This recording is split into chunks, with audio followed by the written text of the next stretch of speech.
Hello students. Most of you must have caught a cold at some point in time, isn't it? Common cold is a disease. When we have a cold, some parts of our body do not function properly, and we feel sick and become weak. Common cold is an example of a communicable disease, as it can spread from one person to another.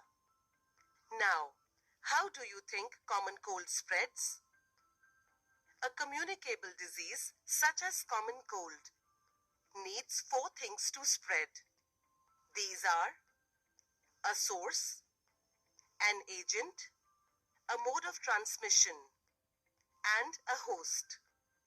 Let's first understand what a source is. A source is a person or a place from where the disease originates. Now, what do you think is the source of the common cold?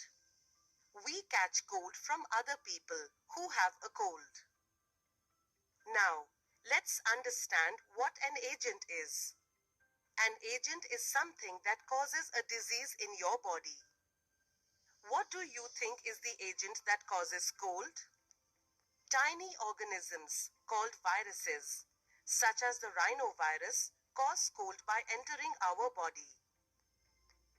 The third thing that can spread common cold is the mode of transmission.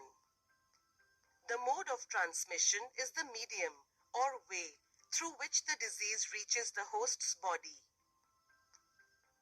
Now, what do you think is the mode of transmission in common cold?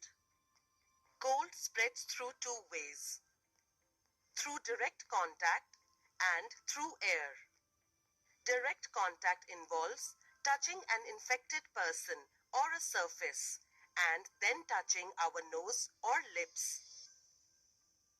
Common cold can also spread when we breathe in the air carrying its virus. Hence, the mode of transmission can be through both direct contact and air. Lastly, the host.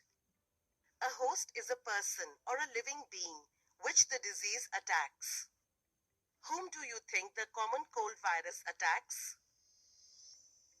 The common cold virus attacks humans. Now, what happens when the common cold virus enters our body? When the virus enters our body, it causes a cold, and we show symptoms such as a runny or stuffy nose, cough, and sneezing. Now, let's summarize what we have learned in this video. Common cold is a communicable disease and is transmitted from a source to a host. The agent, which is the virus that causes the common cold, is transmitted from the source to the host, which is the person the disease attacks. The transmission of the common cold virus occurs through a direct contact with the infected person or surface. It can also enter our body when we breathe in the air that carries the virus. Bye-bye. Happy learning.